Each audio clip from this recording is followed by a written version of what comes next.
Keď telo prejde mozgovou porážkou, je to, ako by sa v ňom niečo vyplo. Spojenie sa preruší, sila zmizne, ale vedomie zostáva. A práve tam v tom tichu začína nová šanca.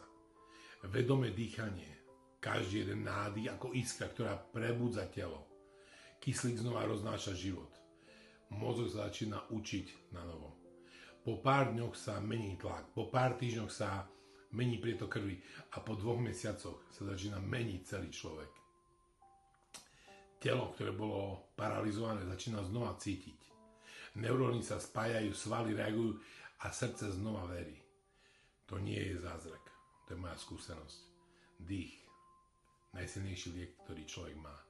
Pretože keď sa človek začne vedome nadýchať, aktivuje v sebe silu života. A tá sila vie prebudiť aj to, čo bolo dlho tiché a paralizované. Som Tibor Michalko, aj takéto skúsenosti v rámci metodiky od víťazov.